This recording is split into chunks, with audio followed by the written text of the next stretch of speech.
Hello, everyone, and welcome to Sunburned Albino Streams. We're checking out the Game Awards nominees. They were announced today, Monday. They had people trying to guess what they were going to put for Game of the Year beforehand, and I'd like to let all of you know that I was only one off, but I still get half credit for the one that I was off for because I said it could also be this thing, and then it was that thing instead of the thing that I locked in. But that's fine. The important thing is that we're doing some Game Awards action right now. So we're going to go through all the categories. We're going to check out what they got going on here, see what deserves what, if any of these things are like big snubs, if any of them are just totally undeserved. And I thought we could have a chill discussion about some stuff that we see in front of our faces here. So what's going on? How's it going, people? Starting with, okay, well, you can like view all the categories here. What's cool is that you can search by game, so you can be like, I don't know, Zelda, and then bam, you can see that that exists in these 5 categories, which is pretty cool. I don't know that they've ever done that before. That's a pretty decent thing if you're just looking for like what thing for what particular game is like in the most stuff, because like obviously if you do some of that action, there you go, 8 categories for Baldur's Gate 3. Surprising nobody. Let's see, what about Spider-Man? Wait a second, 7? Oh, no result exists, my bad. I meant to do this. Dude, who... Can Spider-Man just have no hyphen, please? What is the point? Like, you need to separate those words for what? Who's getting confused?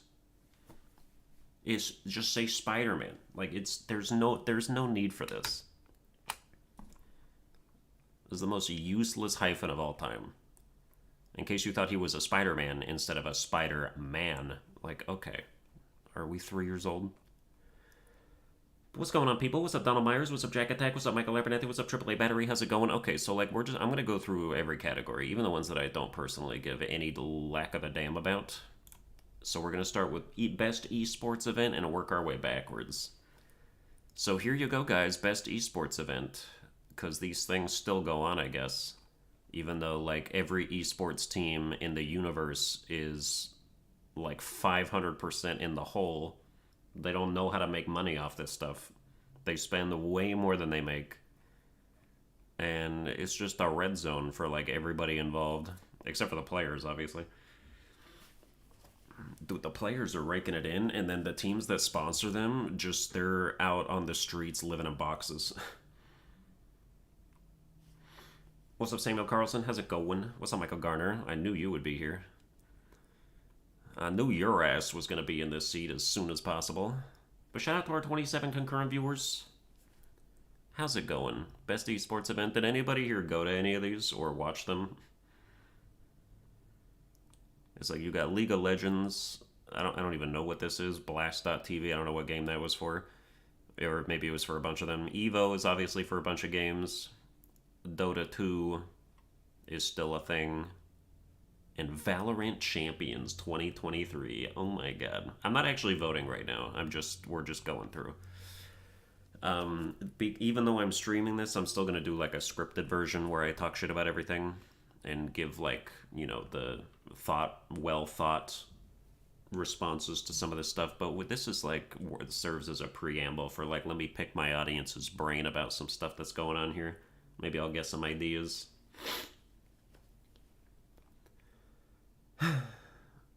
Didn't watch any of these, not even Evo. Yeah, they took, didn't they take Smash out of Evo? Like, completely, like, all of Smash? I know they took Melee out of Evo, like, a while ago. But didn't Ultimate, like, also not exist at Evo this year? Or last year? Whatever it was. What do you guys got against Smash Ultimate, bro? Other than the fact that it's just become a Steve Fest. There's nothing wrong with that. Okay, forget best esports event. No one cares. You know what no one cares about even less, though, is best esports coach. This is still the memeiest category of all time. Why is this a category? How do you quantify that? How do you know? Every esports team is like, yeah, our coach was the best. He was like, go mid, and then we won. I don't know, man. I don't get it.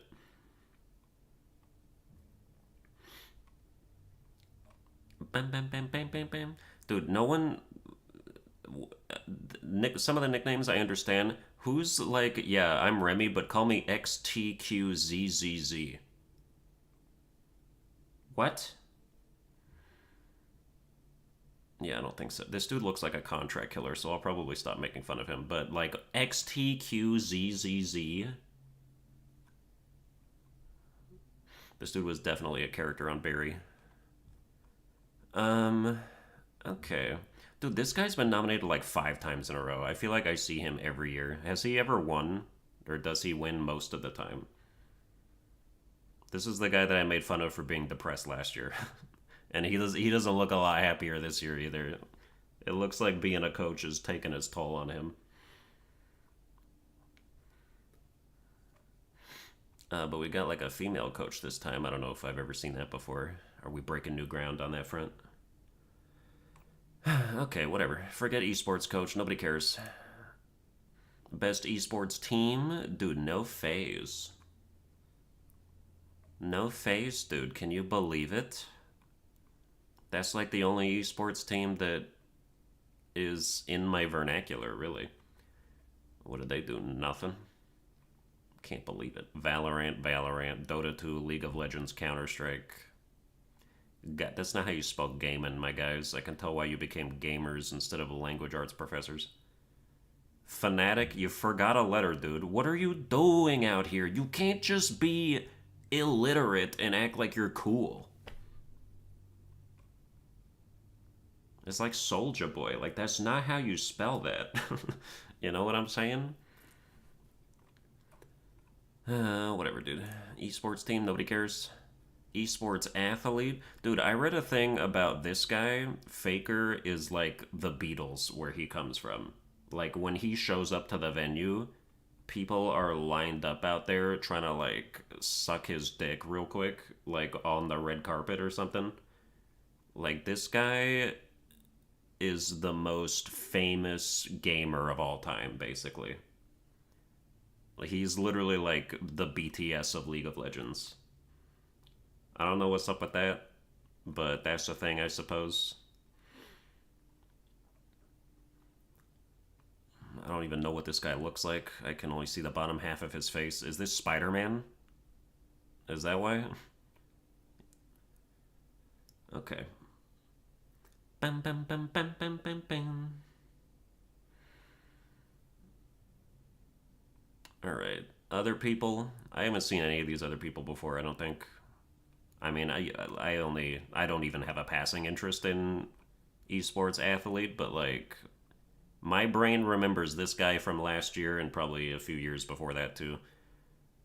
But I don't think any of the, I don't think this guy was here. He might have been here last year. There was a guy there was a guy who looked like him that I made fun of for being an ogre. I was like, this dude's 5 favorite words are fee, fi, fo, and fum. But it wasn't this guy. It was a guy who looks almost exactly like this guy. Yeah, but that's cool. Best esports athlete. What are you? Is that a gun? What are you holding? That looks kind of cool, actually. Dude, what are these trophies? These are exquisite, extra trophies. I want one of those. I didn't know they made them like that. Damn, I'm gonna get into esports now. Alright, next previous. Hell yeah, but shout out to our 45 concurrent viewers. How's it going, everybody? We're in the best esports game now. That's at least a little more in the ballpark. What do you guys think? Is it PUBG Mobile? Is it a fucking phone game that's the best esports game? Like, I understand that PUBG is not just on mobile, but like, why do you got the mobile in here? Are people at, like, esports conventions with just their freaking iPhone 14s out like, yes, snipe that guy, come on! Like, can you just do it on PC?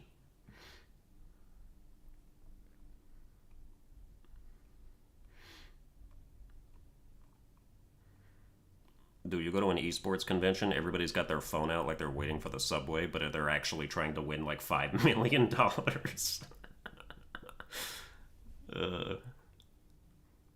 Damn. Counter-Strike 2, Dota 2, League of Legends, PUBG Mobile, and Valorant. These look, it's gonna be all these exact same games every year for the next 10 years. This is not really important at all. Or at least it's not important. It's not like it doesn't make much of a difference. Like who's just gonna go back and forth year by year? Is it gonna be Dota 2 this year? Is it gonna be League of Legends this year? No, it was Dota 2 2 years ago, but then they skipped a year. Like, are people keeping tallies on that?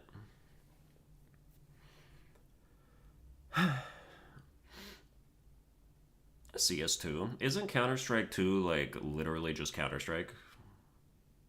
Like, what? I want to know what did they change in Counter Strike 2 that warrants it being called Counter Strike 2? Is it like Overwatch 2 where they just like took one person off each team and then resold you the game for however much? Although Overwatch 2 was free to play, wasn't it?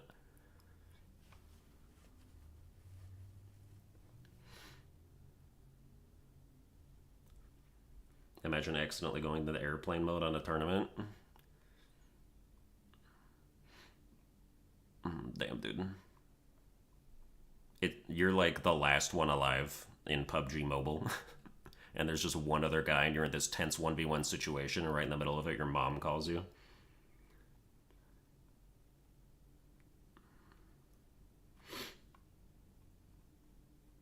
I think in CS2 the smoke looks better, so something. Oh, hell yeah, dude, absolutely. I mean, look, it's not like we had to pay for Counter-Strike 2, so it's not like a big deal. It's just, why did they do that? CS2 is just a big update for CSGO. But what changed?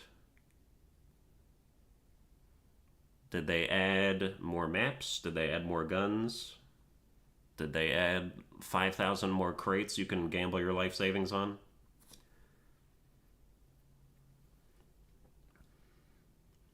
What if your phone dies during a PUBG Mobile tournament? Dude, people who didn't bring their chargers, like, just forfeit. Although they probably got, like, a bag of them, just in case somebody do. It's the same everything? Why is it called Counter-Strike 2 then, dude? Just update it. Like, the Counter-Strike's been Counter-Strike for, like, 15 years or something. Now it's 2? For what? Oh, well, that's fine. Again, we're not voting now. I'm gonna go through and vote in a separate scripted video. This is just kind of a preamble. We're getting a feel for what's going on here, so I know what to write about. It looks quote-unquote better. I just know that smoke grenades got changed. Damn, that's huge.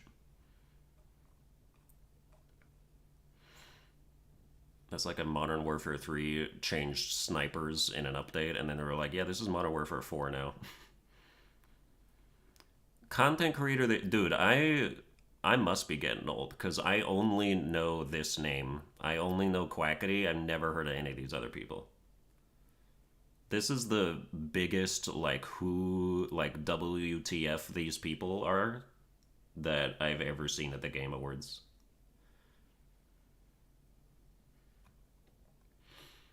Only person I know is Cypher PK because he's in Fortnite. Damn, is he like the new ninja?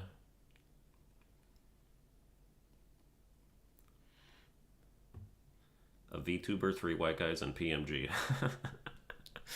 Damn. Oh, that's right, dude. That's right. This is a VTuber. I think I've heard that name before. Hot take on VTubers. How come? That's all I have to say about that, I guess. Is just like, why?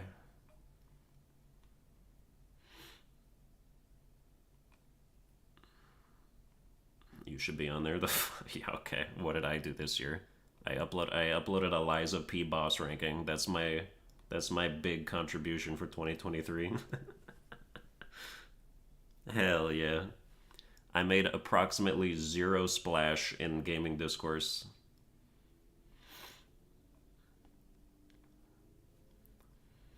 I uploaded a video saying Lords of the Fallen was mid. Put me on Content Creator of the Year. Oh, man. This is fun. Thanks, guys, for coming out. Okay, yeah, we're not voting. Quackity is just like a Minecraft dude, isn't he? Like that just kind of speaks for itself in terms of no thanks. I don't. Who does anyone? Who's Spreen? Does anybody know Spreen?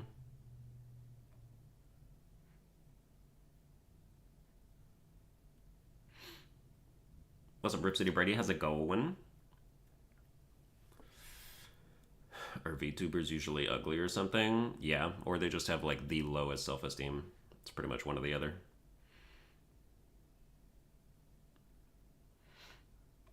There's attractive people out there whose self esteem is just in the toilet, and like those people become VTubers because they're like, oh, I had a pimple once, I'm ugly for the next 10 years.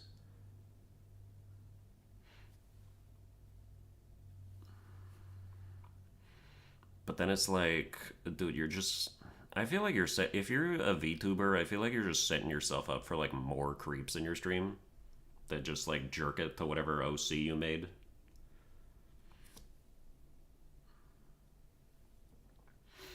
It's like if you're a girl who is a VTuber and you became that to avoid that, I don't think that's gonna work.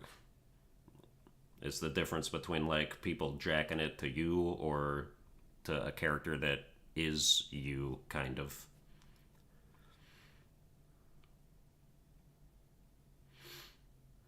Where's Amaranth? Not gonna lie, dude, she like has like vagina beer now or something. How is she not up here?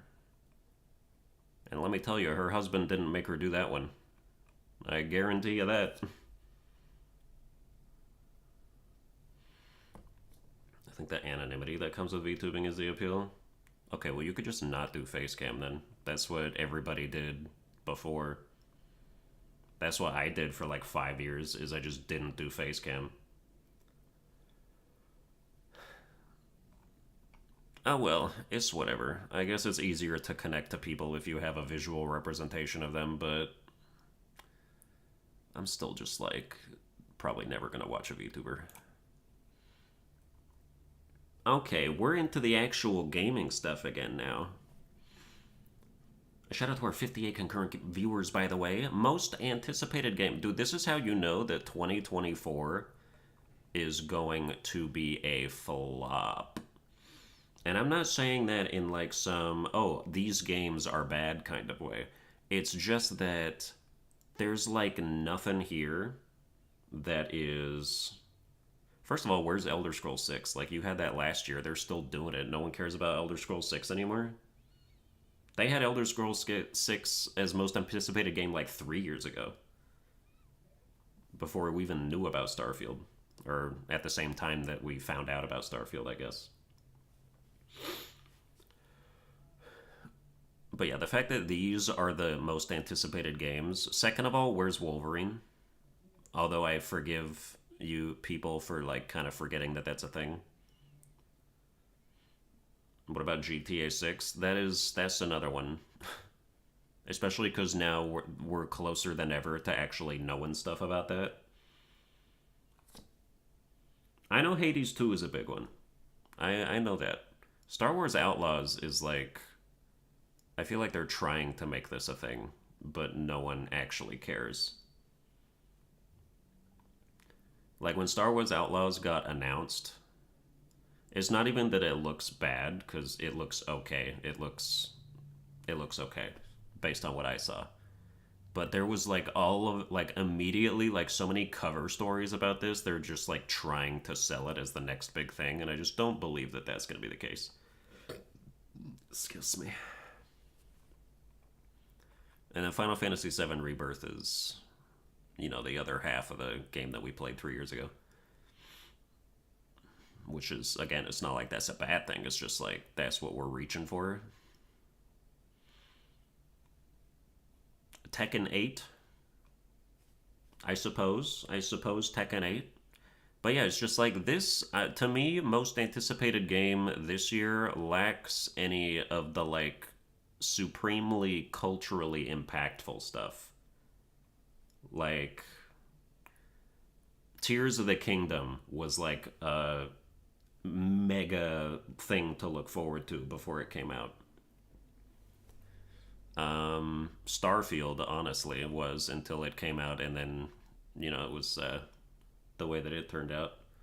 Cyberpunk, that was another like these are games that I think of where like for most anticipated game, those are heavy hitters. Like a Dragon Infinite Wealth, why are you like I understand the Yakuza series is good, but this is not on people's radar that hard. Even if you're a Yakuza fan, you don't care this much about this game.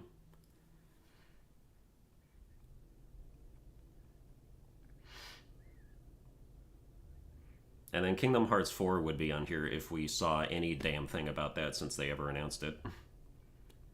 So, like, if I were to make this list, I would say Wolverine, Kingdom Hearts 4, Elder Scrolls 6 still, even though, I mean, they've been radio silent on that, so I would get if no one really is like, oh, we're just going to wait till we actually see more about that. Oh, the only thing they ever announced about Elder Scrolls 6 or shown was they showed a fucking cliffside and then they put Elder Scrolls 6 on it and then we're supposed to get hyped because that was all they built at the time. They're like, we haven't even been thinking about this game because we were working on Starfield.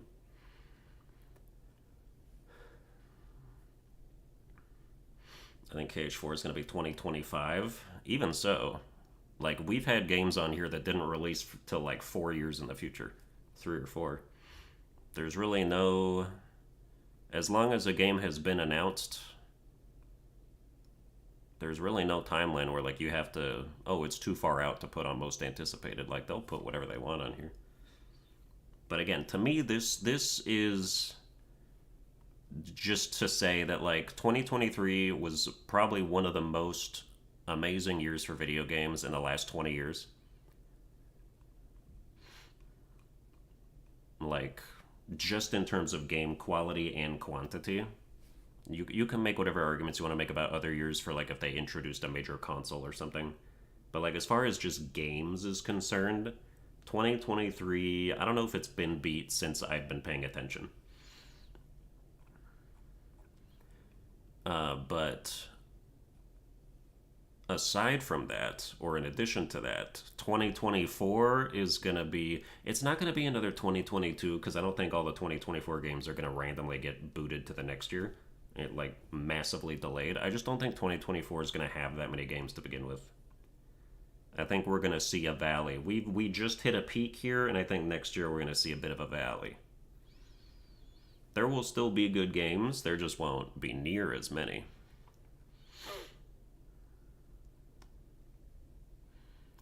You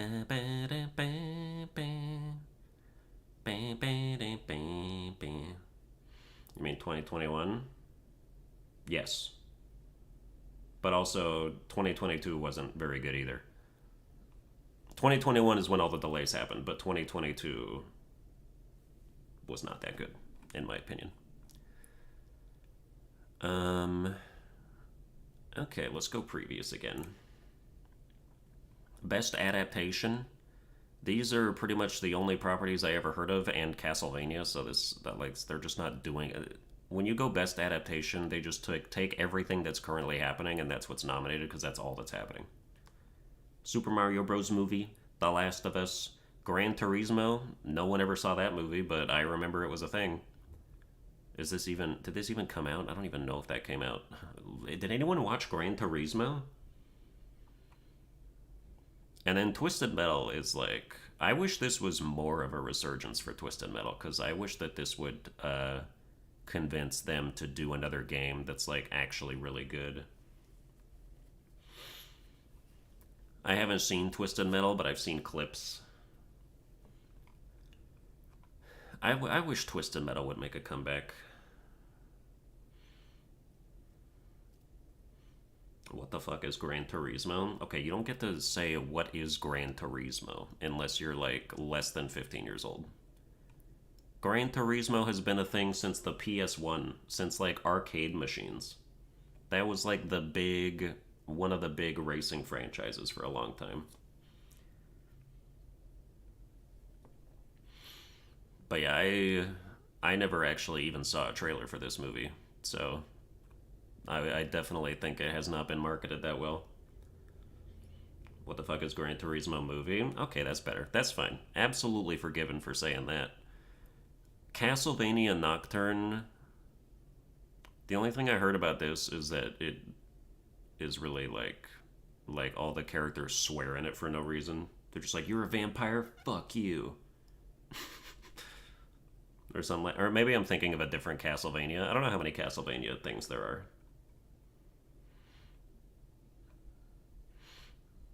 But yeah, these are all, we're getting into, I'm not going to call it a renaissance of video game adaptations because there haven't been that good. At least not like across the board. Do you think the FNAF movie should have been nominated? Honestly, probably. Like over Gran Turismo, maybe? Or I don't know how good Castlevania Nocturne is. Was the Mario movie even good? I enjoyed the Mario movie. I actually did watch that. It's not like gonna knock your socks off, but it's fun. And the visuals are quite good. A lot of them. So I do think, this is like pretty much what you want the movie to be, I think. And then I have not seen Twisted Metal, but I heard mixed things, but that it's actually like kind of fun in a campy way, which is kind of on par for Twisted Metal. But yeah. I mean, I guess like if you heard about the casting for Mario and you were put off by that, like it's still like if you go and watch the movie, like it's fine.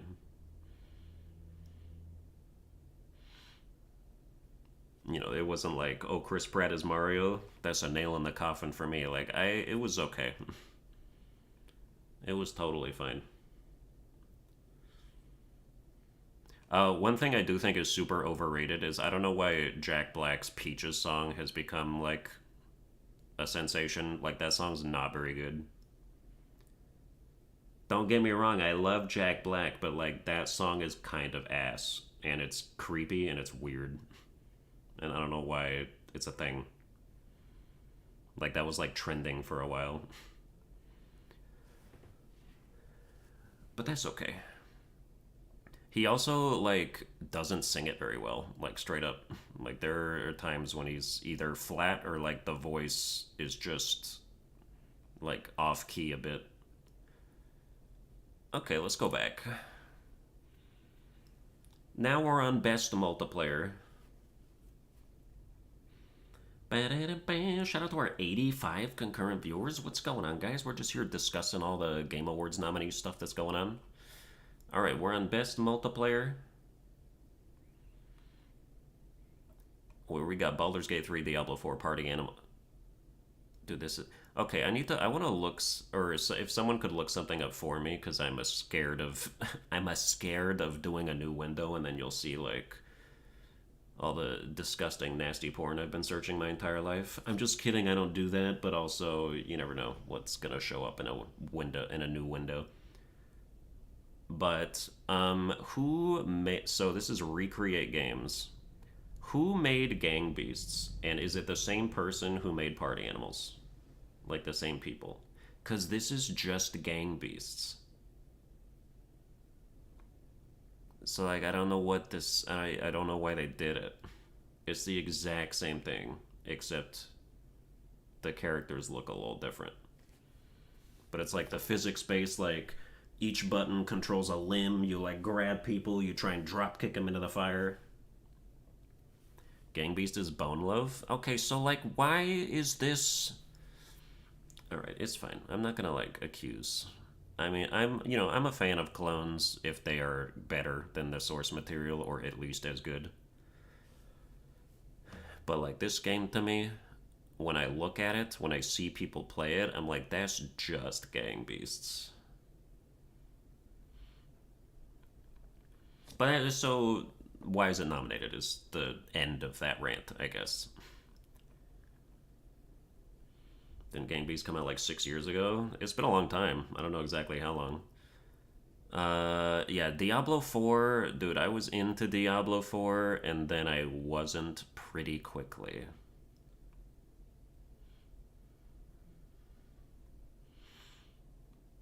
Diablo 4 is multiplayer? How? Barely? I mean, you can, like, play co-op with people. But... I don't know, something, maybe just the Diablo formula is done. Maybe it's like Bethesda. Maybe because Diablo 3 is like one of my favorite games of all time. I think it's top 10. But Diablo 4 is like, I just got tired of the whole thing after like 7 or 8 hours.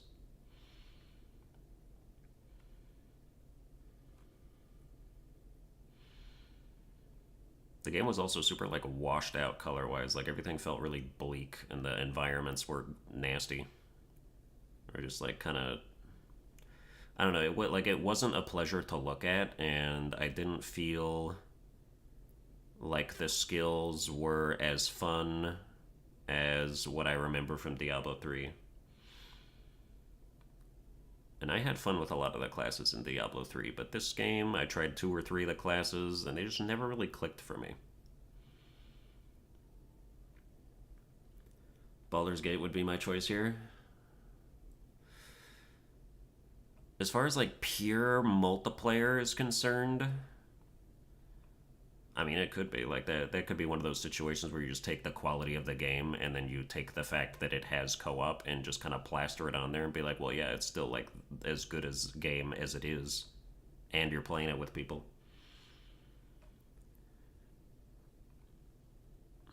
I think if you're like a fighting game fan, you kind of have to go with Street Fighter 6, maybe. Street Fighter 6, like, it can't be underestimated how much of a big deal this is for fighting games. Like, they just really did everything right. And then you got Super Mario Bros. Wonder, which has the online co-op that people want without the fucking picking people up and throwing them in gaps that like the 3D world has always been known for. It's just, dude, Super Mario 3D World's multiplayer is so not fun. Like, it's awful to play. I hate it. And then Wonder doesn't have that. You can also like kind of interact with people's ghosts, kind of Dark Souls style in here. Like, this game does a lot right with multiplayer that they did not used to be doing.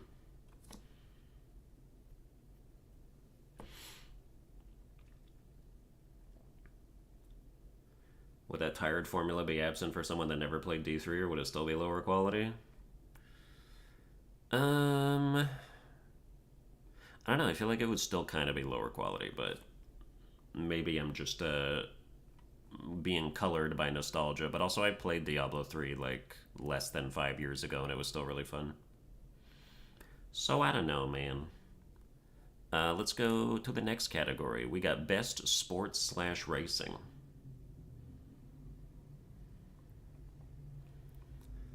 Look at all... Dude, Hot Wheels Unleashed 2. Has anyone played this? Is this actually good? Or is it just here because they needed another racing game?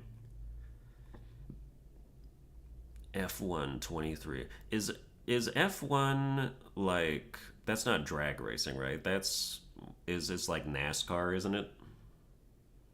Where like they drive in a circle and then sometimes you go and get your pit crew to like replace all your body parts in like 3 seconds and then you go back out there.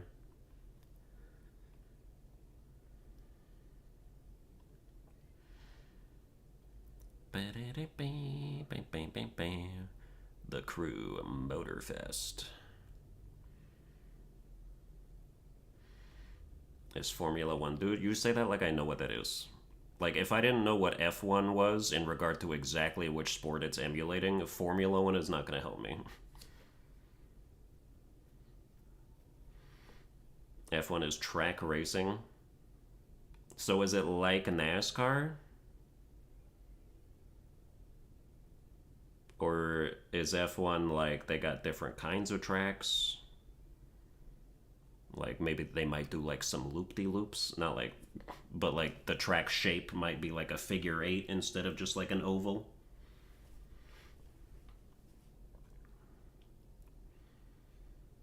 Yes, but F1 fans will feel insulted if you say it is. Oh, okay. F1 fans are the cultured NASCAR fans. Got it. They bring wine to the track instead of beer. Understood. Of course. That makes that, yeah. No, I'll absolutely grant you that. Bam, bam, bam. Okay, well, yeah, I mean, none of this really is anything. Sports games, not my cup of tea.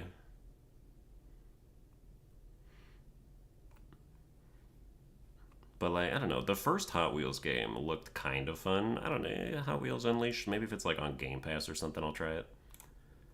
Or PS Plus Premium. Wait, hold on. Actually, yeah. Wait. Did Mario Strikers Battle League come out this year, or was that last year? That was last year, right? I think that was last year. Okay, I'm trying to think of like any sports slash racing game that I've even played this year, and I can't. Oh, Disney Speedstorm, dude. Where's Disney Speedstorm? Okay, to be honest, I actually think Disney Speedstorm should be on here. It came out of early access, I thought. At least I'm pretty sure it did. I thought it came out in like September.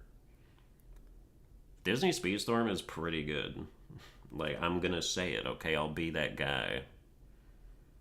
You know, put that instead of Hot Wheels Unleashed 2, I don't know. Or maybe one of these realistic sports games that people still play for some reason. Dude, if you'll play a regular tennis game over a Mario tennis game, I don't know what to tell you. That's just criminal to me. It was last year? Okay. What's up, Icebreaker? What's up, Alexander Morgan? How's it going?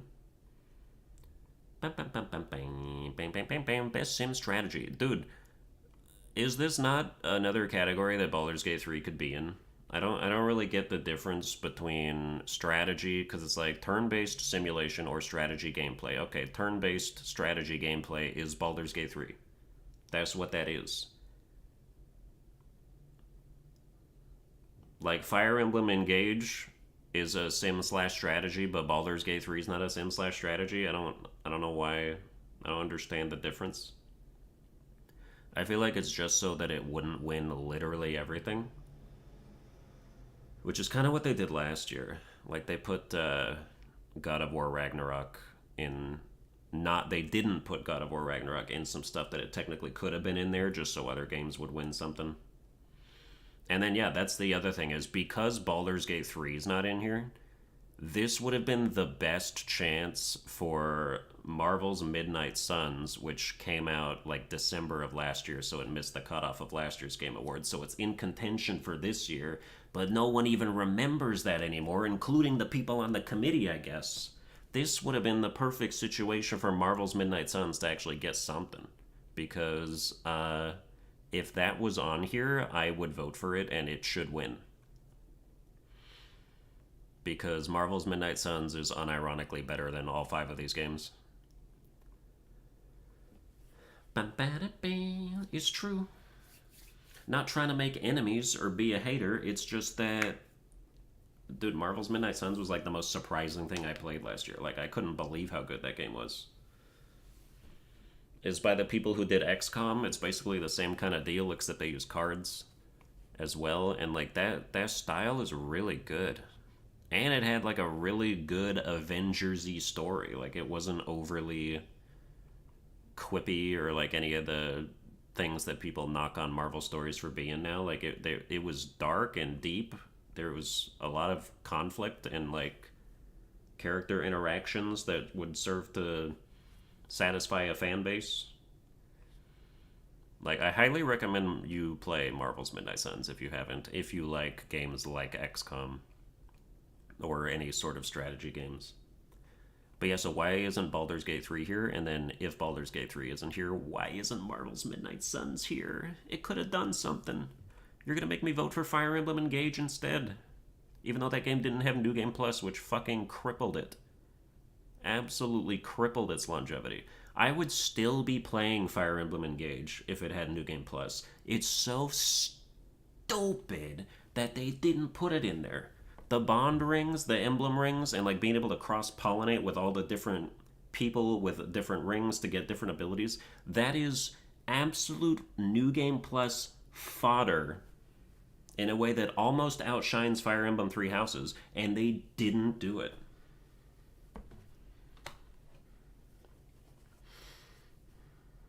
That's why your game's an 8 out of 10 instead of a 10. Okay, that's why. Hate to be the bearer of bad news. But that's okay. That's just my personal Fire Emblem Engage rant. I did not play any of these other games, actually.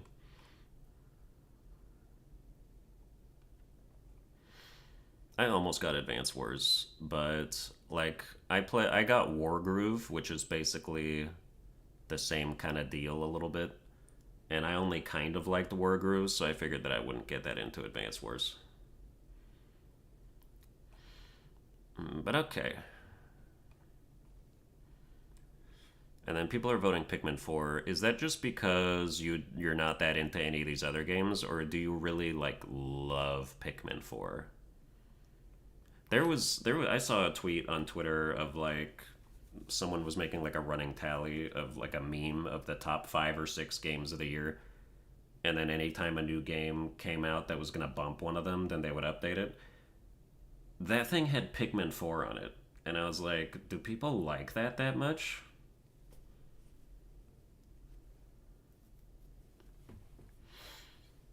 Like, do people really think Pikmin 4 is Game of the Year contender worthy? Or is that just people who only have a Switch and they get like 3 games a year?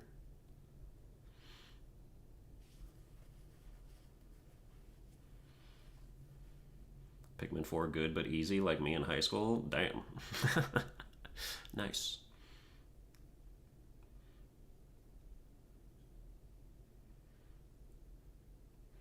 And yeah, the other issue with Fire Emblem Engage is that the DLC stuff you had to keep like they wouldn't just give you the DLC rings if you started a new file. You had to go to the map and like beat them again to acquire them, and it's like,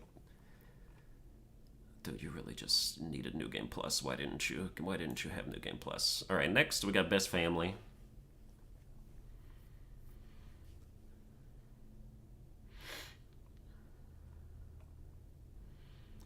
I hate a bunch of the characters in FE Engage. Feels like such a downgrade in that regard from Three Houses. Yeah, I would not say that the cast is better. That's for sure. But there are still like some. Like by the time I was endgame, I liked some of them. Like Lapis and Citrine. You know, basically anyone named after a jewel I was all about. Okay, Best Family. Disney Illusion Island, Party Animals. Again, you're like a 6-year-old clone of a 6-year-old game. Pikmin 4, Sonic Superstars, Super Mario Bros. Wonder. For the best game appropriate for family play. Come on, dude, put Alan Wake 2 on here. Let's get some. Let's put some meat on those children's bones. You know what I'm saying? Toughen them up. Get them some thick skin.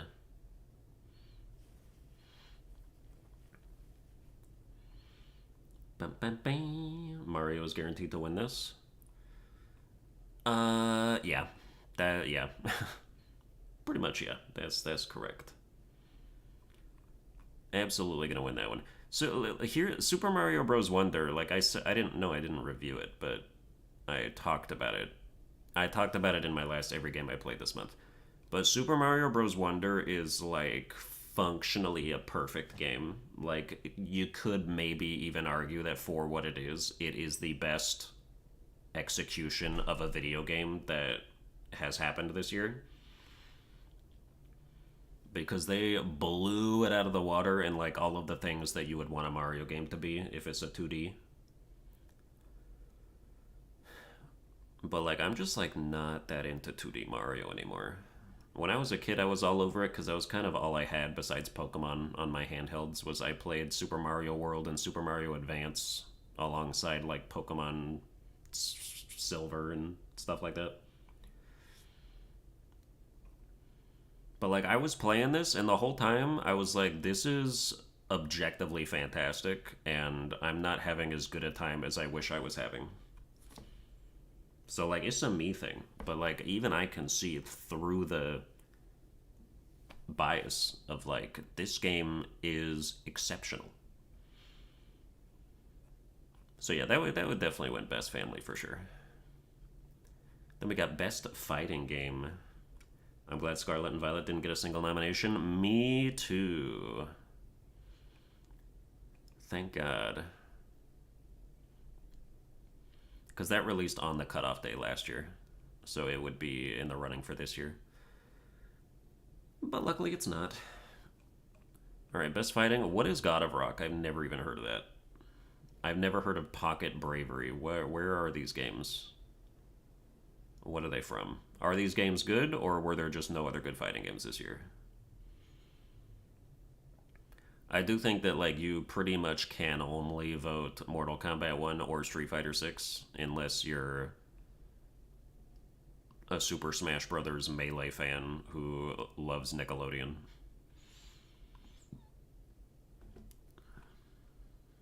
I don't know, I'm more of a Mortal Kombat guy than a Street Fighter guy, but I still kind of feel like Street Fighter 6 is a better game.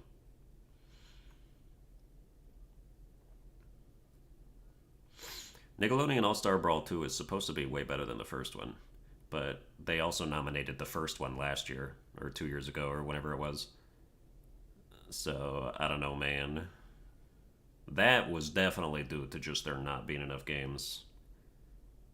Because the first one was like a 6 out of 10 or something, as far as I was concerned.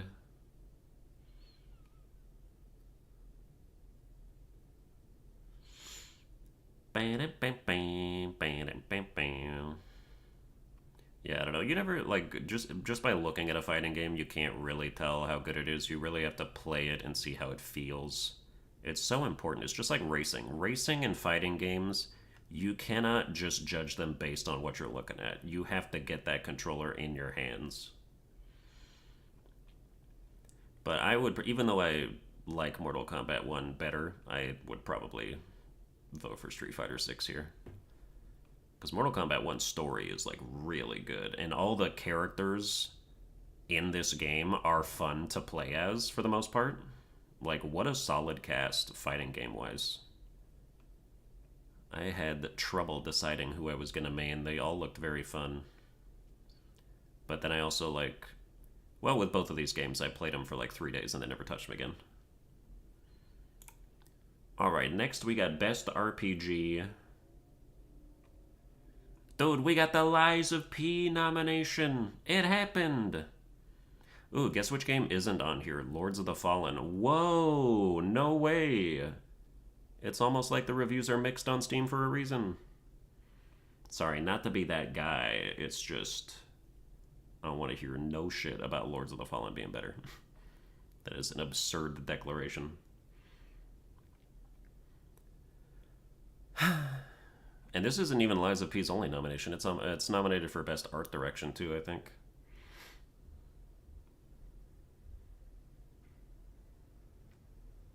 Is it possible for a Nick All-Star Brawl sequel to be as good as Smash Ultimate? No.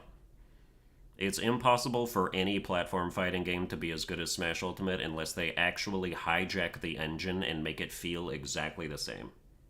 But that's not what they do. Instead, they make these platform fighters that are closer to like these other indie platform fighters. They use those mechanics instead, and it's like there's a reason those games aren't as popular. It's because they don't feel as good to play. They're like, we want to make the next Smash Killer, but we're going to copy Brawlhalla's engine. Yeah, that's not going to work out for you guys. You're coming at this all wrong. Okay, but for Best RPG, Baldur's Gate 3, Final Fantasy 16, Lies of P, Sea of Stars, Starfield. Dude, Sea of Stars is going to get so unfortunated throughout this entire situation. Although, honestly, I mean, maybe we should just wait to talk about it when we get to the category. But, like, for Best Indie, it's nominated alongside Dave the Diver, and I think Dave the Diver's better. But I think Sea of Stars could very realistically win that.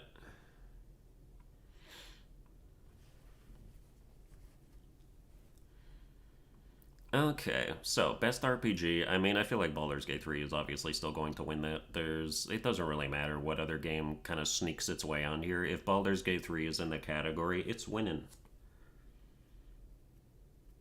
It's going to win.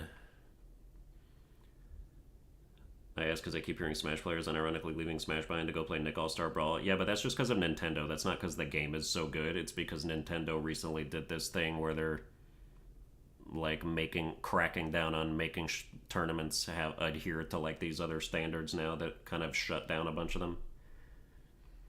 Or that it's like, I don't know, it's harder for Smash to be quote unquote grassroots now, so then people are kind of perturbed by that. And they're like, you know what, I'm going to go play Nick All-Star Brawl where the prize pools are probably going to be better anyway. Because Nintendo doesn't ever do that.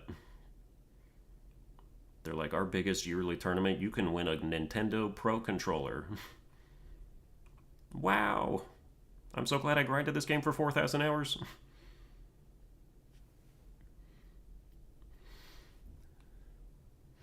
But yeah, I mean, Baldur's Gate 3 is going to win everything, including Game of the Year, so, like, I would definitely vote Lies of P here. A, because I honestly, like, think that it's that good. And it's more special to me. And also, I still need... Baldur's Gate 3 is still in my backlog. I only played that for, like, 3 hours. I need to go back and play it some more. It's still going to happen. And then, oh, I didn't even notice that Starfield was here. They got Starfield for Best RPG, guys. It got something. It did something. But yeah. I mean, look. Full disclosure, I still gotta go back and play more Starfield, too. But I played like 8 hours of Starfield. And there is just so much clunky... What's the word for where the user interface is annoying and bad? There's like a specific adjective for that. Unintuitive, I think, might be the word I'm looking for. But like there's so much just like trying to figure out how to even do what you're trying to do in this game. Cumbersome is also a good word.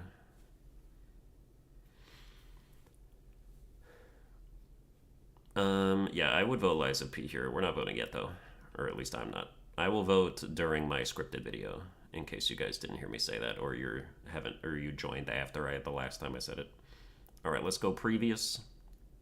Oh, wait. First, I do have to tell you, Sea of Stars, absolutely fantastic game. This game deserves Best RPG in a vacuum.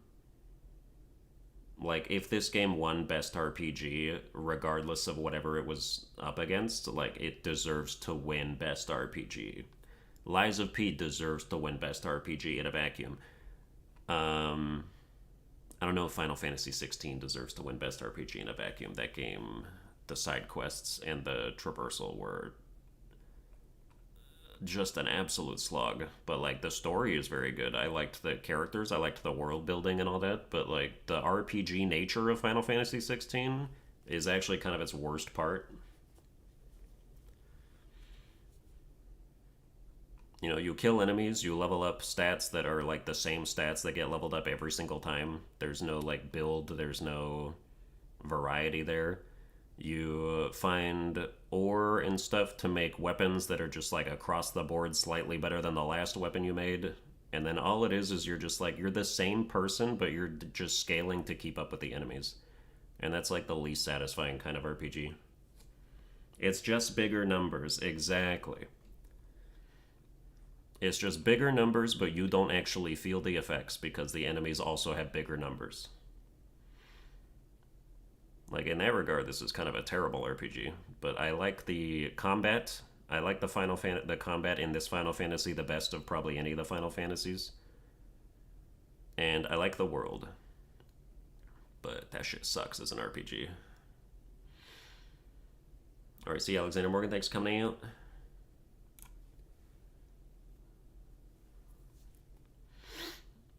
Is it even an RPG? Well, yeah, you get like XP and you level up, so that's kind of all that is required for that to be considered one.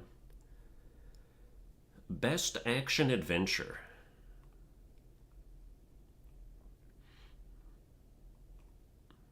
Alan Wake 2, Marvel Spider-Man 2, Resident Evil 4, Star Wars Jedi Survivor. Star Wars Jedi Survivor getting some recognition, dude. I know if you're a PC player and you bought this game at launch, you probably hated yourself. But Star Wars Jedi Survivor is so good. It's very good. And every single one of these games belongs here.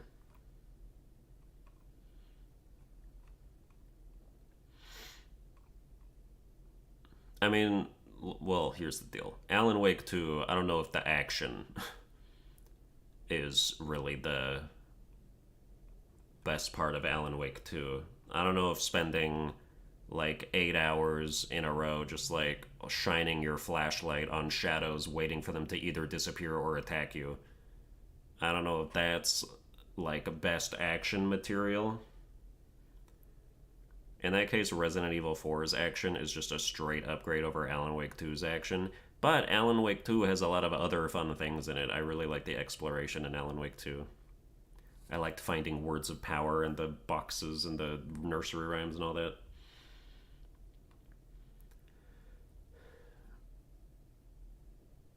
And Saga's combat is good. Alan Wake's combat is not very good in the Dark Place, but like the enemy's Saga encounters, those are fun. I mean, for best action adventure, I would have to objectively put Resident Evil 4 over Alan Wake 2, but then the question is that as good as some of these other ones? I think the action of Tears of the Kingdom is also probably its worst part. I would not consider... Like, the best parts of Tears of the Kingdom are Ultra Hand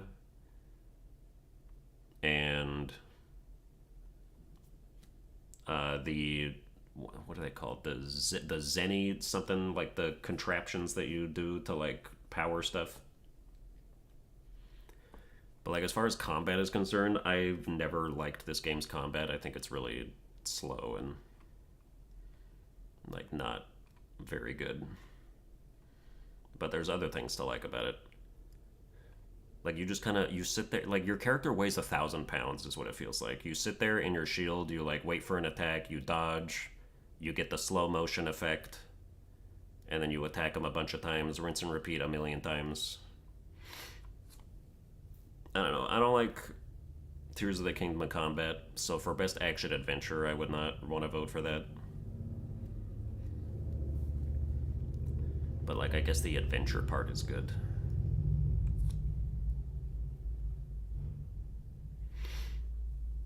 Is Alan Wake 2 that good? I've never played the series and I'm surprised that it's in so many nominations. Alan Wake 2 is like a cult, or Alan Wake the franchise is like a cult classic that's a really big deal to certain people. It's like one of the best narratives in gaming history, so that's why. And then in this game, it's nice that it is accompanied by like some Resident Evil-esque gameplay that's pretty good. But yeah, Star Wars Jedi Survivor is very good. I think for best action adventure here, I would vote for either Resident Evil 4 or Spider-Man. I'm not really sure what I would pick at this moment. Resident Evil 4 is so good, but Marvel Spider-Man 2 is also so good. So like, I don't know, man. We'll see when I do the scripted thing later. Okay, and then you got Best Action Game, which are action games where you do not go on adventure. You do not get to get your Bilbo Baggins on when you play action games. There is no adventure waiting for you. So why is Armored... Well, okay, so Armored Core 6 is just like a series of levels, right? Is that why they don't consider it an adventure game? In the same way that, like, Neo wouldn't be action-adventure because you just do a bunch of missions in a row. But, like, Dark Souls would be adventure because it's all interconnected.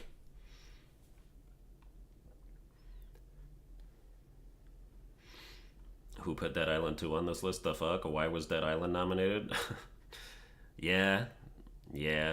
Dude, this game sucks. I hate to say it because I spent $60 on it and I did it on the wrong platform where I could not get a refund, but Dead Island 2's combat is just some of the worst. Fucking spongy, beefy ass zombies who don't stagger when you attack them. Who thought that was a good idea? That's so stupid. They like randomly have armor half the time. It feels really bad to play that game. Ghost Runner 2, I haven't played the Ghost Runner games, but I have been, I like fast pace, I like parkour stuff. This game would be up my alley if I ever like actually took the plunge to play it. Then you got Remnant 2. I didn't play Remnant 2. I don't know if that's. I'm scared of Remnant 2 being one of those things where, like, it's not bad, so people think it's amazing in terms of the type of thing that it is. But it's still, like, real janky. Because, like, the first Remnant game was not very good, but just because of what it was super carried by the fact that it was, like, a shooter Souls-like. And then I don't know how much better Remnant 2 is. But when I was watching it, it looked like it was a lot of the same kind of deal. But I don't know. Dead Island 2 is also like 8 years behind. Yeah, they were working on this game in like 2012 or something.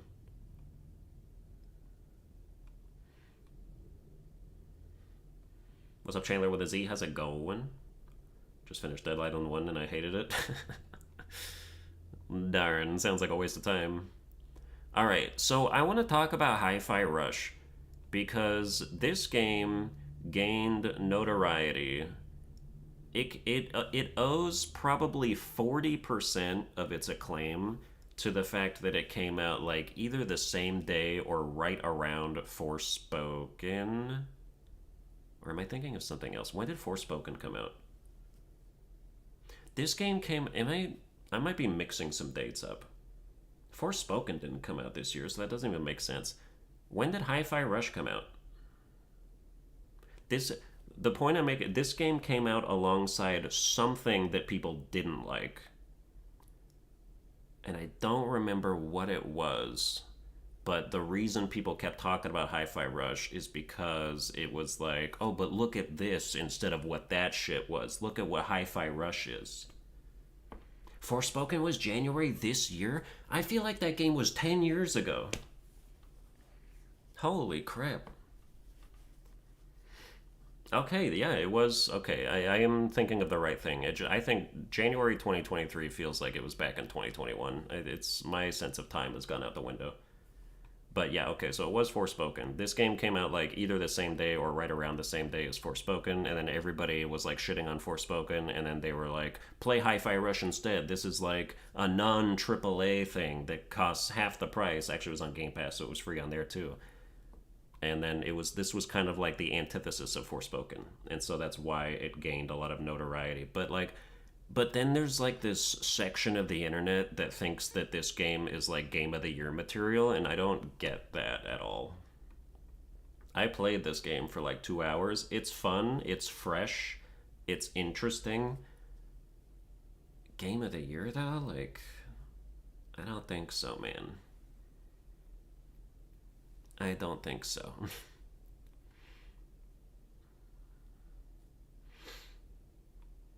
Like, I don't know, maybe I gotta play more of it. I played up to like the first boss, and like I like the ideas. It's very fresh and interesting and everything that I just said again. But like, it's not, I don't, it's not a Game of the Year, dude.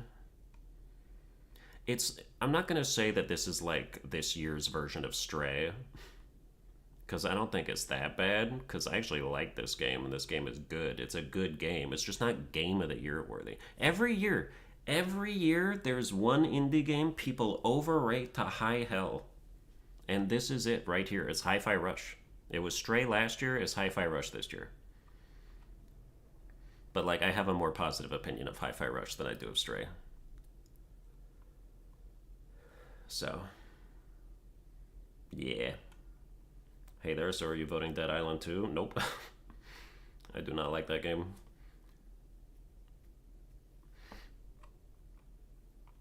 I'm more, look, when it comes to zombie combat, I'm more of a Dying Light 2 guy than a Dead Island 2 guy. I'd vote Lil Gator game, but that was December.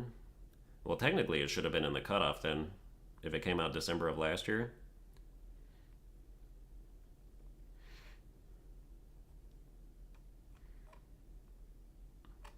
Although I wouldn't vote that for best action game.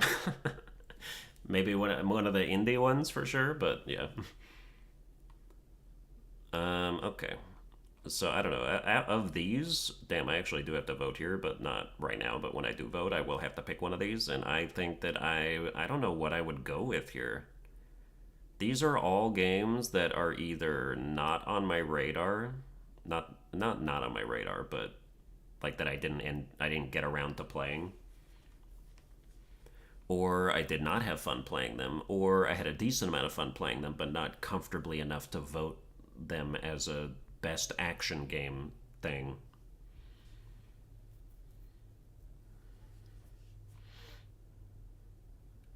There has to be better action games than some of these. There's no way this is the cream of the crop. I don't know what's missing. I couldn't tell you right now, but I feel like some stuff's missing here. Armored Core pity vote. It needs to win something. Armored Core does have wild action. That is true. Like I've seen it. I think people think this game is better than it is, but if we're just talking about action, like there's nothing like it this year, and it does have some bombastic combats. Why is Spider-Man not an action game? Because it was an action adventure. I don't know if you. I don't think you can have a game that's in both action adventure and action, because that's kind of redundant. But yeah, I don't know what. Maybe I'll go back and play Hi-Fi Rush, and beat it, and then see if maybe I'll vote for that for this. What's the difference? The adventure, obviously. I don't know. Technically, this is like an action adventure because you get to run around and it's like an open world. So I don't know. I don't. They just put random games in here and whatever they think is what we have to deal with.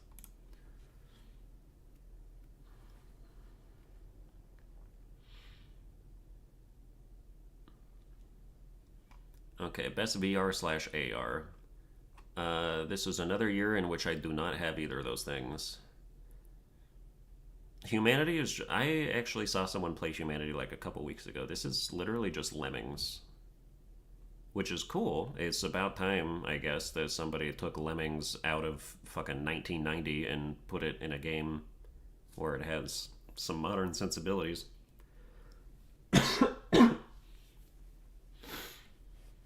But I also feel like this concept would get old after like half an hour.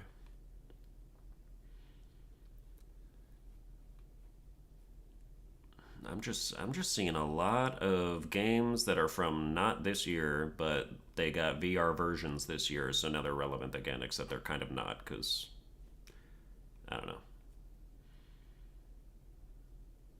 I feel like I heard about Synapse. I feel like that's actually good, but I could be mistaken. RE8 was perfect for VR. Hey, a Resident Evil game in VR is definitely like the kind of game you want to play in VR. That's for sure.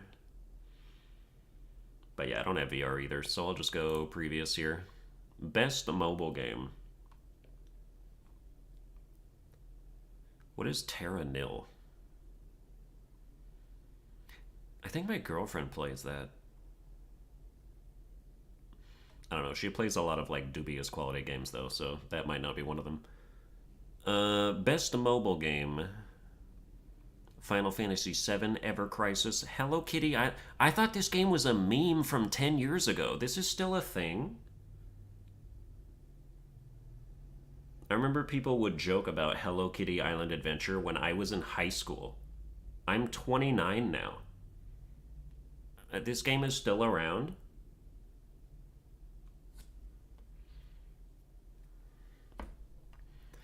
Yeah, Honkai Star Rail is like the absolute, like, there's no chance anything else wins.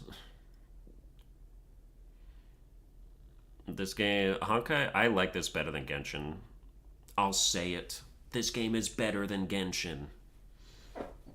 And I have been playing it consistently ever since it came out. So, like, I've played it pretty much every day for the last 6 or 7 months. It is very good, very fun. This is if this was nominated for Game of the Year, I would not flinch.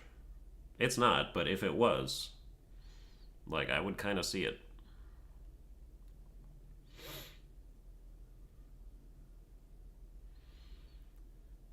Hello Kitty Island Adventure was mentioned in the World of Warcraft episode of South Park. That's how old it is. What the hell did they just step up their game in 2023? What the hell did they do? I haven't seen this game on any of the, like in the last 10 in the entire history of the Game Awards. I never seen this game on Best Mobile. What did they do this year? Did they like put titties in it or something? Like why is everyone talking about it now?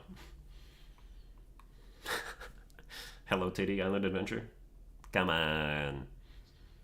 Okay, but yeah, this is a Honkai Star Rail shoe-in for sure. We'll go to other previous. Damn, shout out to our 108 concurrent viewers. What's going on, guys? We're having ourselves an inspired discussion about all of the new nominated games for the Game Awards, going through it category by category, dropping some hot takes, talking about stuff. It's got pussy in it. You're not wrong about that. It's not in the way that anybody should be excited, but that is accurate. Okay, best debut indie game. When I as soon as I saw this category, I immediately went to best indie game to see if the games that were missing from here were in there, because debut is like most people don't know which games are the first game from the studio. So I was in here like, okay, I don't see Dave the Diver, I don't see Sea of Stars, or Sea of Stars, so that those must not be debut games from the studios. But then both of those are in the indie game category, so that's fine. I still think that Pizza Tower is a meme, and I've been curious about the meme.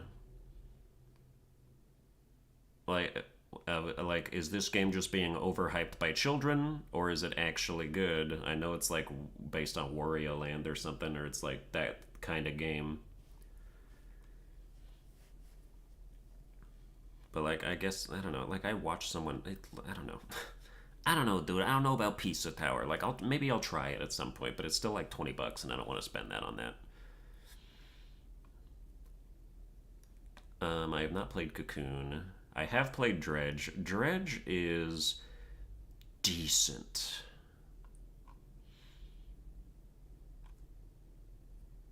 Dredge is like, it's okay.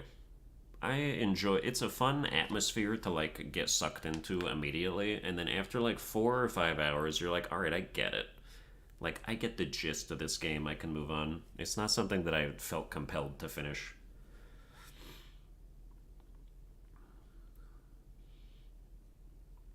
Pizza Tower has a killer soundtrack. Cocoon was fun.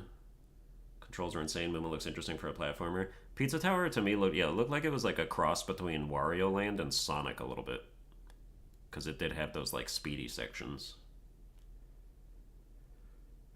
But I'm not like a Sonic fan, so I don't know if that means anything to me, but it could. I'm willing to give it a shot, dude. We're in November. I am approaching. I've only got like a month and a half left to really finalize my Game of the Year picks, so I got games that I need to beat out here, man. I gotta do it. And then I actually reviewed Venba. This game is... I mean, it's just a story. Like, you don't really do a whole lot. There's like some cooking puzzles, but they're not... It's kind of interesting to figure out like different like cultural dishes, because some of those I was cooking on here and I was like, damn, I kind of want to try that. But the story is it's okay. It's about a family that immigrates to Canada from India, and they're like some weird tribe of Indians that's like rarer. Like they're like, if you spot one in the wild, it's like it would have like they would have like an orange glow coming out of them, because like that's a legendary drop as far as race is concerned. Like, there's not a lot of these people around anymore. They're like from some kind of ancient civilization or something in India, but So they moved to Canada, and then their son, they have a baby, and their son is like super assimilated into Canadian culture. Like he kind of rejects his roots. And so the story is about like the parents trying to like deal with the fact that their son kind of hates his culture, basically, and is sort of over assimilating, and then they want to like try and bring him back to like, hey, can you at least like not be embarrassed about eating our fucking food? SSR Indian, exactly. Like there's like a 0.34% chance for this loot to drop. But yeah, like it's like a 2 hour game. It's a decent story. It's not like best debut indie game material at all, but it's interesting. And then you got Viewfinder, which was a puzzle game that I played a little bit of. It was okay. This like I'm not like impressed by liminal stuff anymore, where they like take your perspective and alter it, and like, oh, what you're looking at is, if you look at it from this direction, it's completely different now. Like that doesn't really boggle my mind anymore, so it's kind of whatever. But okay, if I had to vote for best debut indie, like maybe I'll give Pizza Tower a try, and if I like it that much, I'll vote for that. Otherwise, I guess I would vote for Dredge by default, since that's the game that I liked the most out of what I played.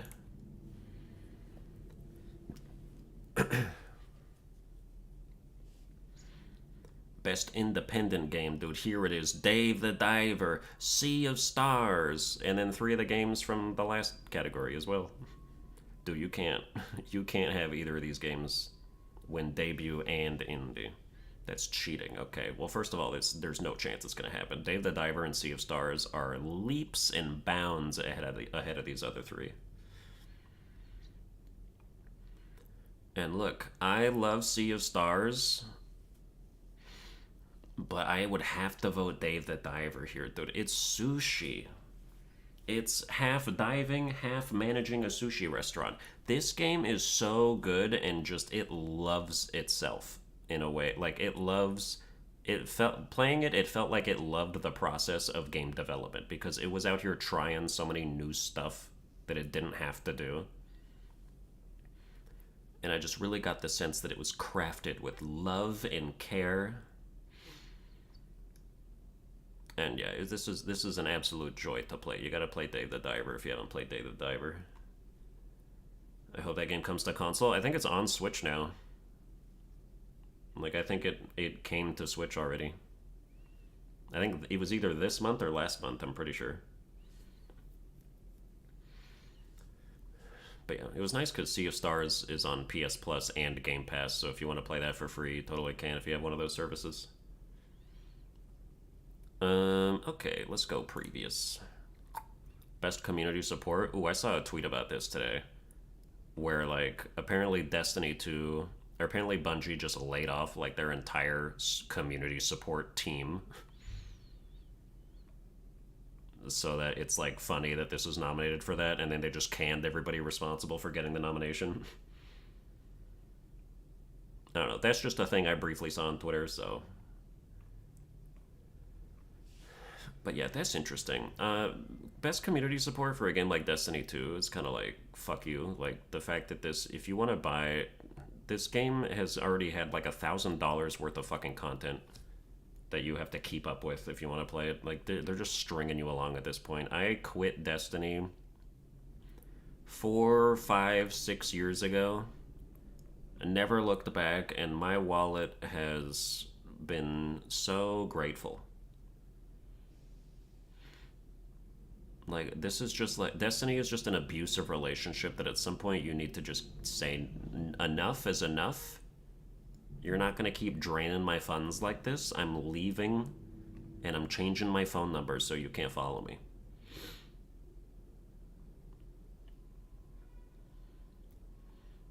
But otherwise, I feel like Cyberpunk 2077 is kind of a Cinderella story of like, oh, I used to be so fucking ugly, but now look at me, I'm the belle of the ball.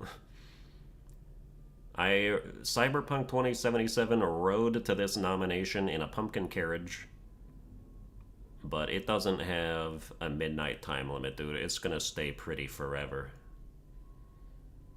with the Phantom Liberty expansion that it did and just all the bug fixing that it's done in the years past. Final Fantasy 14 is a thing that people still play, I guess. No Man's Sky. Dude, it's actually No Man's Sky got a resurgence because Starfield came out. That's one of the only I've never seen this happen before where a competitor comes out and actually gives you more traffic instead of taking from your player pool. Because the people who were disappointed with Starfield were like, God damn it, dude, I'm just gonna play No Man's Sky. Let's see what's happened in the year since I did that. So that's pretty impressive.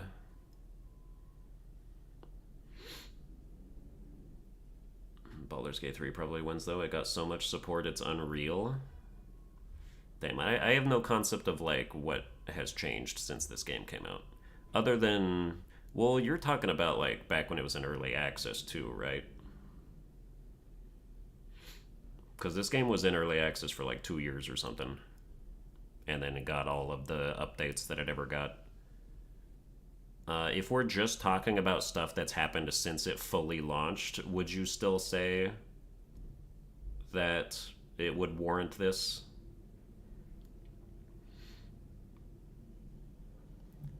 Because I think community support on a game that's still in early access doesn't really warrant any kind of reward, because that's what you're supposed to do. That's why you put the game in early access to begin with. But if you do a bunch of community support after the game fully launches, then that's you going above and beyond.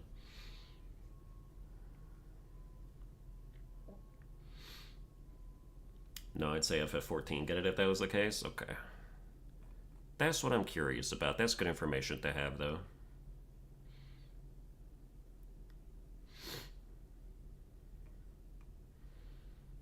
Do you have to play a game to support it winning? Not necessarily. I mean, there's games that you can just like the idea of if other people are really into them. I think I would probably... I don't know. We'll see. We'll see. You'll see what I vote for when I upload the video.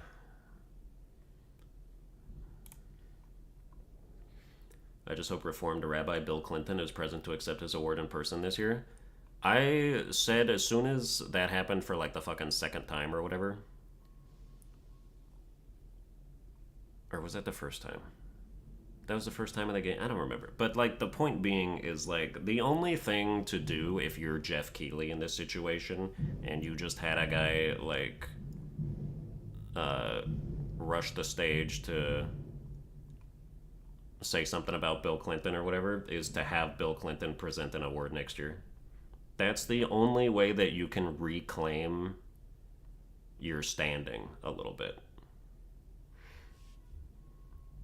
It's even if the dude doesn't give a shit about games, just the fact that he's on stage in the context of that would be the most baller move of all time.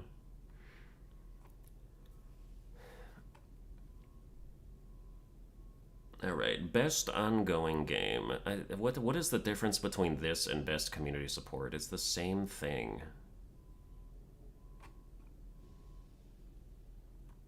Ongoing content that evolves the player experience over time. I guess community support is just oh, we did a bunch of patches that fix stuff. And then ongoing is oh, we introduced expansions and free content updates. I guess if you want to make that distinction.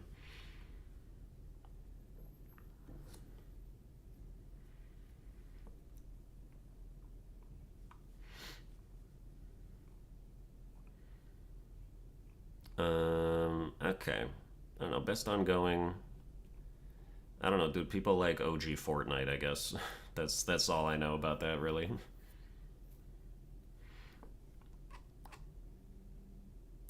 I don't know how I would vote for that. Games for Impact. Goodbye, Volcano High. I will... Dude, as far as impacting meme culture, I'll give you that one. As far as creating something for the entire internet to mercilessly lambast and make fun of and literally make a parody game that is supposedly better than the game before you even release the game, then yeah, you had a pretty good impact. That is insane. That is crazy, dude. Dude, you announce your game and then a group of whatever people make a parody of your game that like the scope of their game is bigger than the scope of your game and they get done with it first. Like, what are you doing? Do you have no work ethic? What's going on?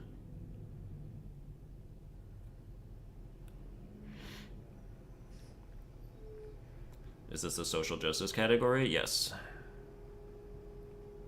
But I can't speak to that in regard to A Space for the Unbound or Chance of Sonar or Terra Nil because I have not played any of those games. What is Terra Nil that it's in this category? Is this just like an environment thing? They're like, look at our spotted deer. Please don't throw trash in a waterfall. Signed, PETA.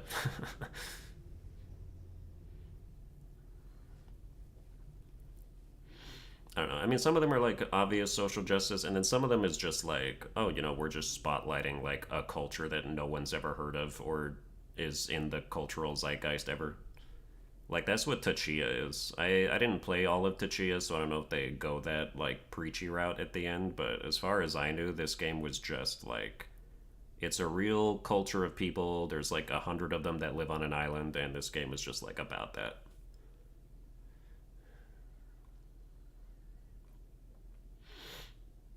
Like it doesn't always have to be like an agenda. Sometimes it's just like, oh, did you guys know about this? And that's fine. But yeah, I don't know what I would vote for here. I voted for Goodbye Volcano High for the memes. Don't vote for it for the memes. I don't want it to actually win anything.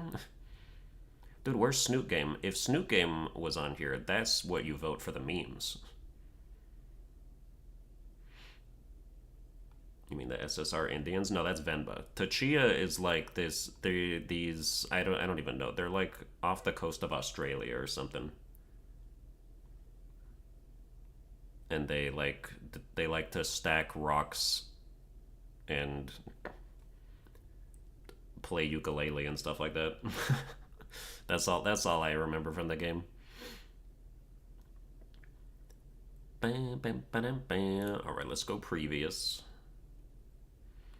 Innovation in accessibility, something probably none of us can speak to. I don't know, dude. As far as Hi-Fi Rush is concerned, the only accessibility thing I remember from this is that they made it so you don't actually have to interact with the rhythm format at all. So like the way Hi-Fi Rush works is it's a rhythm action game. The entire world moves to a beat and your attacks need to be on beat in order to do more damage and stuff. But there's an accessibility thing where it just removes the rhythm aspect and you can still just mash if you want to. And I don't know who that's accessible for like white people or like people who don't have rhythm. Is that really like something that you should be lauded for? And I get to say that because I'm a white guy with rhythm, okay? Sorry, I'm just better than some of you. It's not your fault. You were just born that way. But yeah, I don't know. That's an accessibility thing that completely takes away the entire fucking point of the game. So I don't know about that one.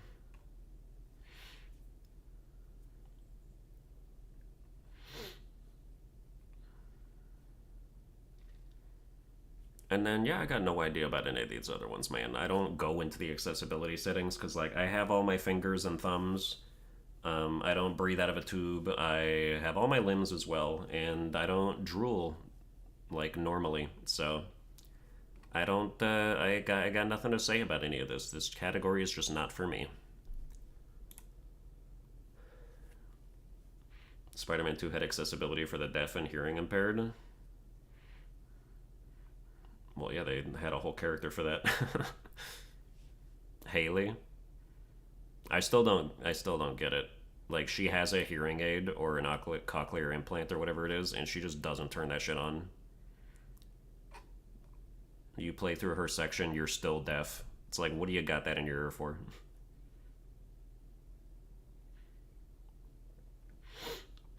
All right, best performance. This is where like I gotta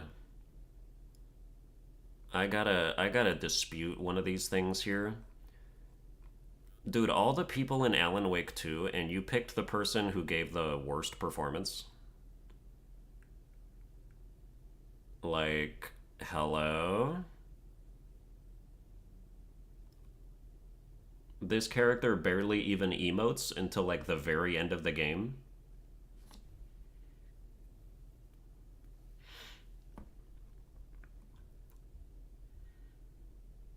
I don't know, dude. You could have picked the guy who played Alan Wake. That would have been fine. You could have picked. You know who you should have picked? You should have picked the chick who played Alice Wake. Alice Wake is the best actor in this video game, and she's on screen for like 5 minutes. I will die on this hill that that actress deserves a nomination. She is the best actor in the game, and she delivered the best acting performance out of any of these games. And all she did was like leave some video diaries in places.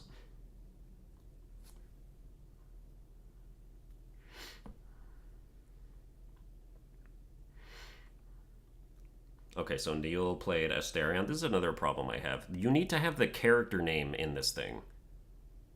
I don't know who the hell Neil Newbon played in Baldur's Gate 3 if I didn't play a ton of Baldur's Gate 3, and even if I did, if I didn't like watch the credits, then how would I know? Like you gotta have the character name in here so people know what they're voting for. There's probably some people that are like, oh my god, I love Asterion, but who the fuck is Neil Newbon?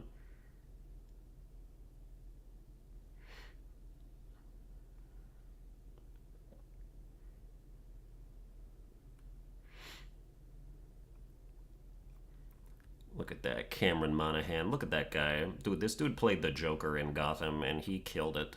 Cameron Monaghan, great actor.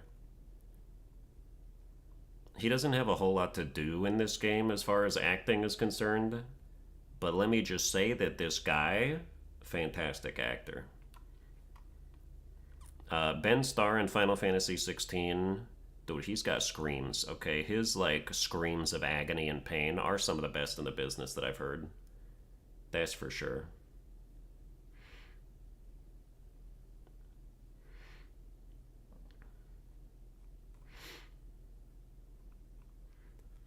Please play Baldur's Gate 3 so you can crap on it. I swear I thought Elden Ring was overrated last year, but holy moly, you sound like you just don't like turn-based games.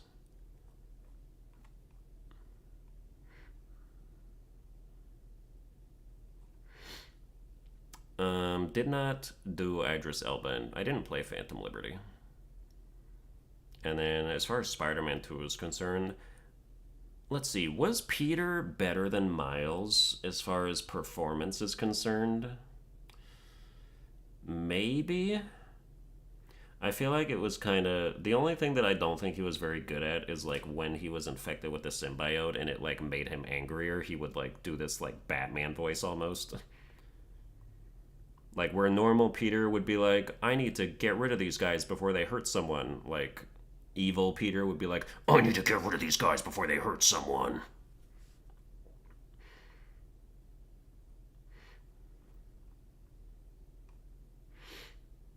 It was just kind of lame. It's like, I feel like you could have been angrier while having it be more believable. But yeah, I mean, he is good at being Peter Parker. I don't know who I would vote for. I'm just, maybe I should just abstain in protest from they not having Alice Wake on here. Look, if any of you guys played Alan Wake 2, you can attest to this if you actually, like, paid attention to that part. Alice Wake 2 was the best actress of 2023 in video game history, and I will not budge from this position. But let's go to the next category.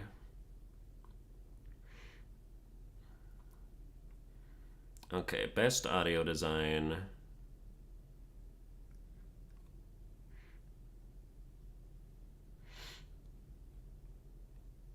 Alan Wake 2, Dead Space, Hi-Fi Rush, Marvel Spider-Man 2, Resident Evil 4. I would understand if Hi-Fi Rush won this.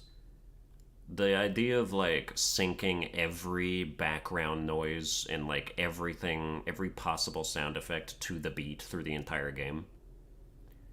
That takes some skill. Or maybe it doesn't. Maybe you're just like do some snapping, like, but it is still like the product is good. Um, I don't know, dude. Audio design is just really not something that I pay attention to.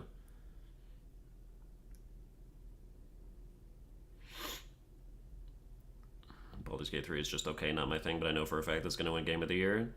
Yeah, it will. It definitely will. I think people said that Dead Space had really good audio design. Alan Wake 2. I'm trying to think if I noticed when I was playing this game.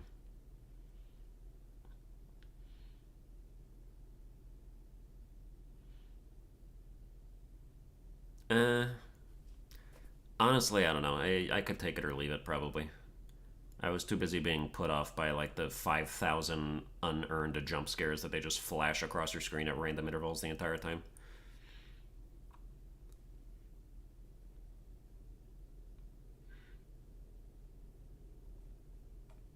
Hmm. RE4 had pretty good audio, I thought. I don't know. This one just might be a crapshoot of like people are just gonna pick whichever game they like the most, which is fine.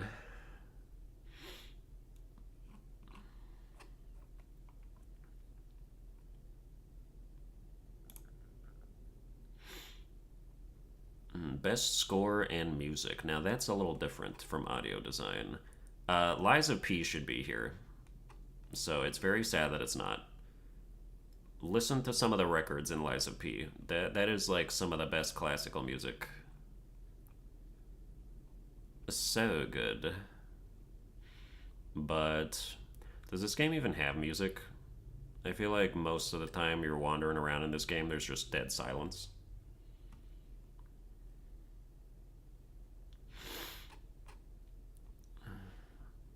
No Lies of Mid, thank you. Dude, it's okay to be wrong. I'm not gonna like hold it against you. Maybe just like get it tattooed on your forehead though, so everybody knows that you have horrible opinions.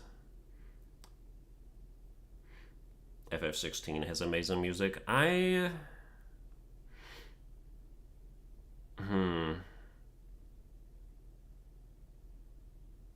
think there were like 2 songs I liked in this game, but those are the only ones I noticed. Bam, bam, bam. Alan Wake 2 has some decent music, but that plays like after the chapter is over and you skip most of it.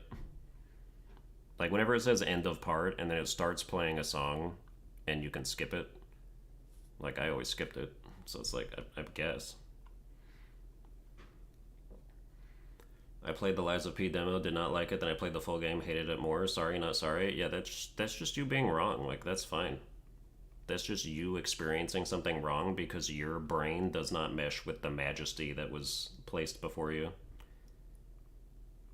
I don't know if something happened to you in the womb. I don't know if there was some kind of traumatic experience that you had with puppets that has shaped your worldview.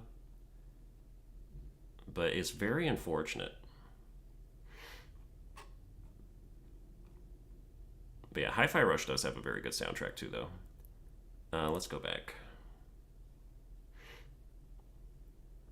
Alright, best art direction, I might definitely give Lies of P that. Either Lies of P, Super Mario Bros. Wonder, you could say.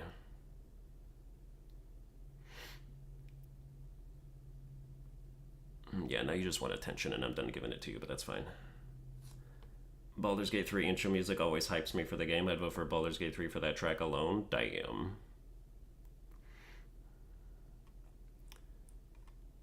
Super Mario Bros. Wonder's art direction is like really good. It's so bright and vivid and colorful. Like it feels more alive.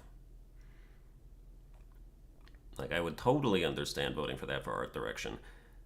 Lies of P's whole shebang is just like fantastic art direction. The setting, everything that like it looks so good. It looks so good.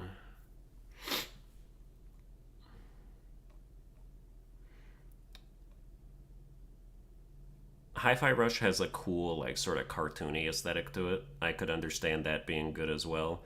Alan Wake 2. It's not the fact that it's live action that would make Alan Wake 2 really good for art direction. It's the fact that it's integrated so seamlessly into the game. Because, like, every other live action game I played is like, here's the game, oh, and then here's the live action cutscene that looks completely out of place. With Alan Wake 2, it looks like it belongs. It's completely natural. So that is impressive. Whereas Tears of the Kingdom is, that might be an L for art direction, not gonna lie. Breath of the Wild only holds up because of, like, its art style. Tears of the Kingdom, I feel like even though it's the same art style, it's becoming a little more dated because it's attached to the Switch hardware. And also, I don't think the performance was quite as good. I feel like it has some drops. I feel like if you look at Tears of the Kingdom versus Breath of the Wild, looking at Tears of the Kingdom looks more aged.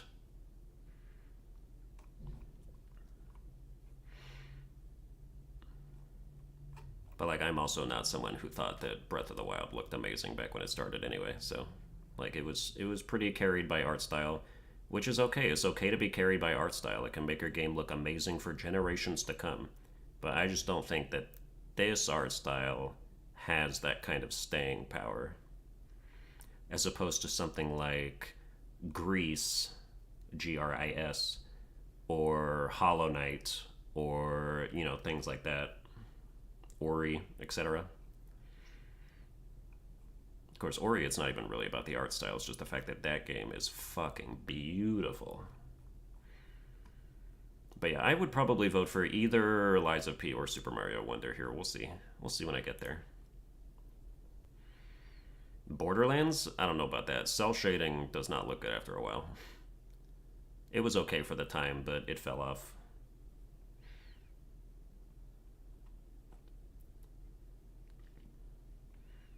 Because the games, if you go back and play those games, they still look really grainy and, like, kind of washed out. All right, best narrative. You could definitely give it to Alan Wake 2. You could, if people think that Baldur's Gate 3's narrative, for all its interconnectedness and, like, different choices and all that, then these are probably the two front runners.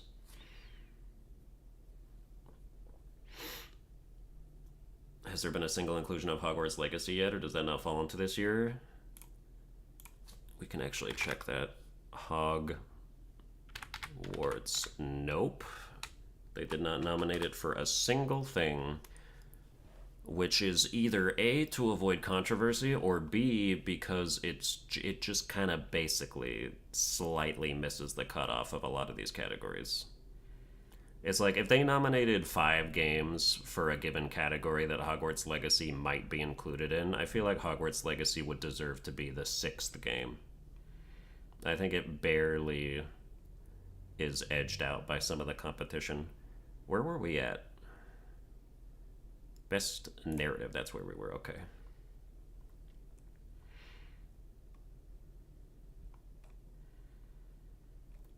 Like, well, hold on. Let me go back to best action adventure, which is something that it could have been nominated for.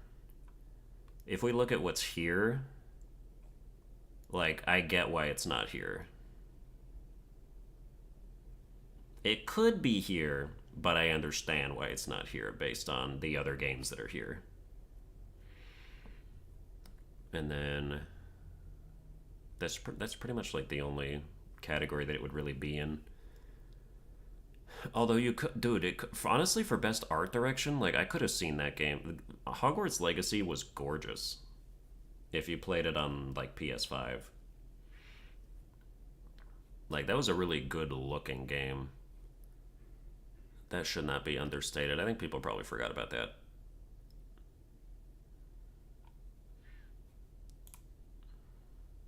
But let's view all categories again. Okay, best game direction.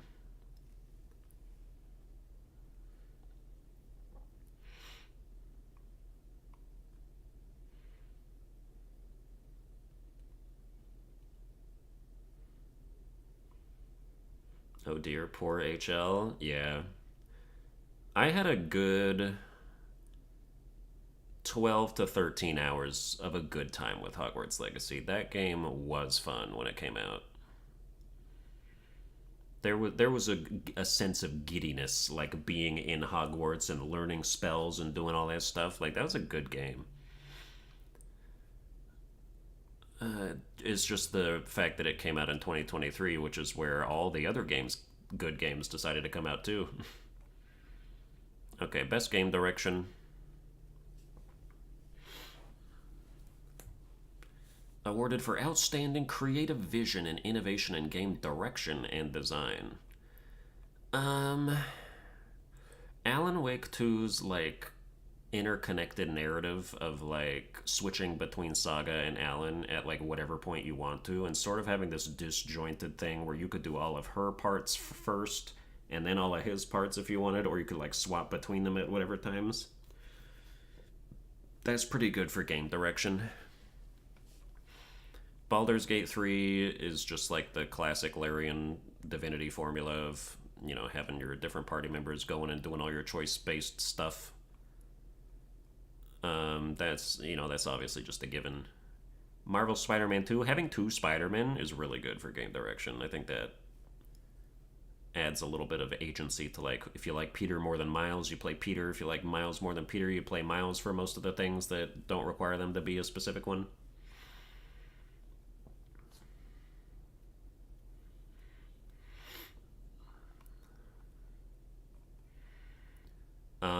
I think Super Mario Bros. Wonder for game direction makes a lot of sense. Specifically, reading the interviews where they were like, we wanted every level to have one thing that would surprise players. So, like, the Wonder Seed, all the different stuff that the Wonder Seeds do in each of these levels, that honestly deserves best game direction on its own to me. That's the kind of philosophy that would really benefit a lot of video games.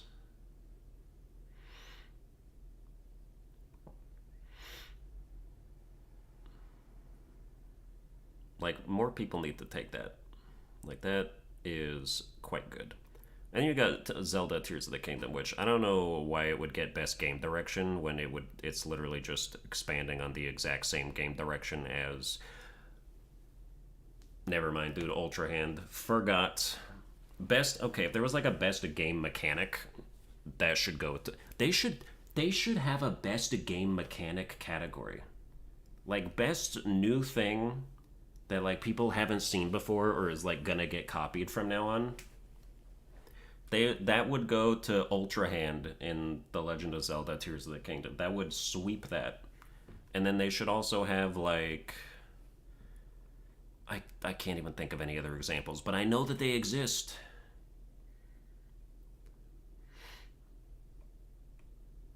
I feel like you could reach into some of these games, take out a particular mechanic that's like particularly unique, and then you could like place them against each other and have that be a category.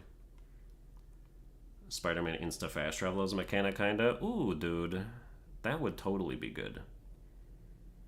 They have fast travel down to the freaking intersection in Spider-Man 2. You open the map, hover over any street you want, hold the X button, you're immediately there in that exact spot, basically.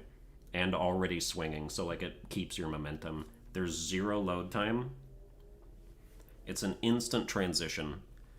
That's definitely another kind of thing that would like go there.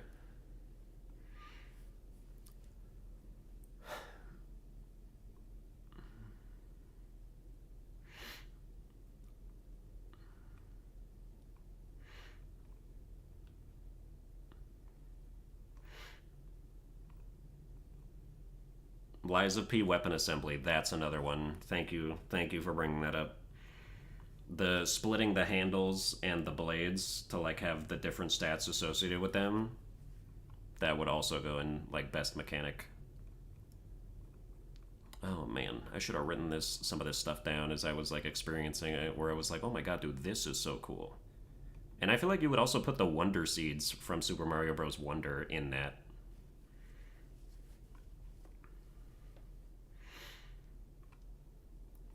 So that's like four different things right there.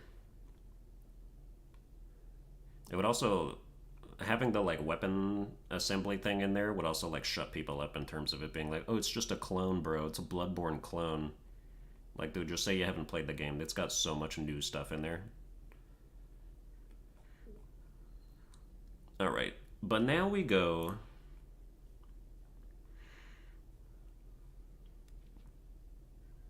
to Game of the Year. The final category, dude.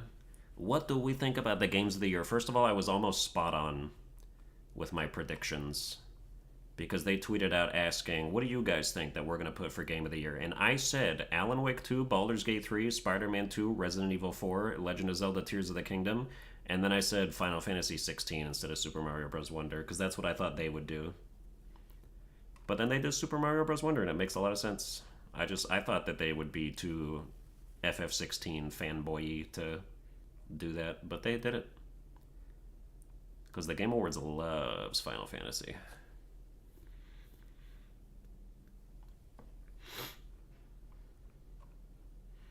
So this is what we got, and I understand all of the picks.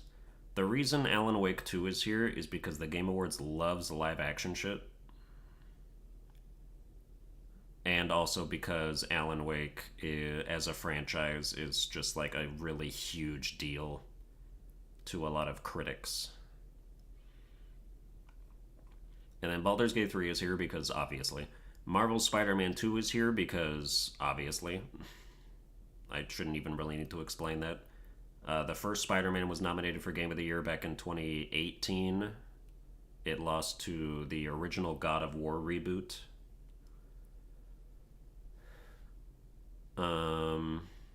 But yeah, this game is just better than that game, like, completely, so it obviously definitely should be deserved. It's just a better Spider-Man across the board. Resident Evil 4 is here because every Resident Evil game that's come out has been nominated for Game of the Year, except 3, because 3 was too short and people didn't like it as much. But 2 was nominated back in 2019. And then 4 is like most people's favorite Resident Evil game, so it's just an absolute shoo-in that the remake for that would go in there. Super Mario Bros. Wonder is nominated because even as someone who is not like super into 2D Mario anymore, like I look at this game and I say objectively that's pretty much perfect. This is kind of what a perfect game looks like. Maybe the best representation of a perfect game that we have this year.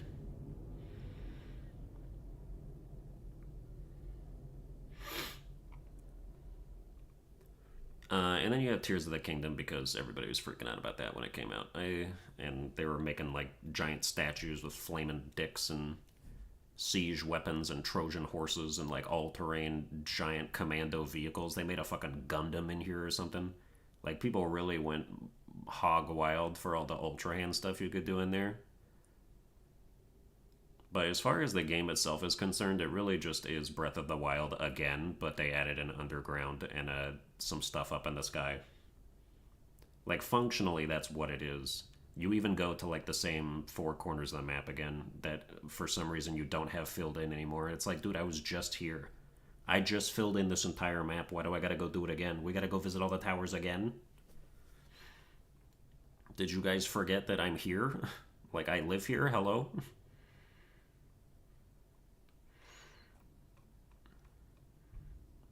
But yeah, some of the like mechanics that they introduced definitely like changed the game though. But it's not gonna win. Baldur's Gate 3 is gonna win. That's a gimme. I don't even think that Tears of the Kingdom should be second place. I think it should be. If I was trying to speak objectively, even outside of the fact that like I'm not a big fan of Tears of the Kingdom, I think it should be.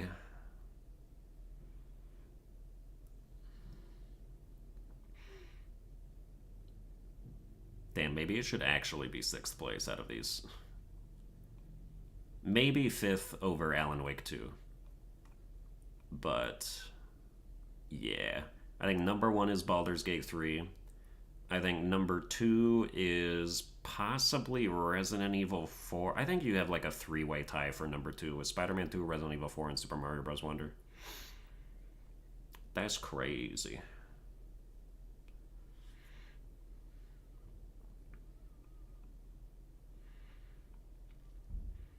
Was RE8 nominated? Yeah, Village was nominated for Game of the Year last year, but it lost to, or was that 2021? Whichever year it was a thing, it was nominated for.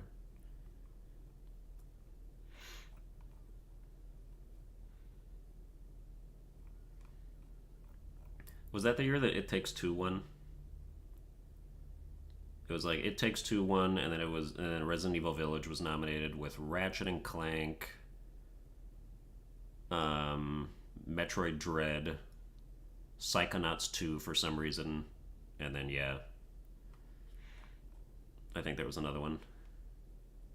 Yeah, last year. Okay, yeah, I 2022 was a blur for me. I don't know. Like I still am kind of thinking of like last year wasn't very good for games, but that was 2021. 2022 was like it was okay for games. It was pretty all right.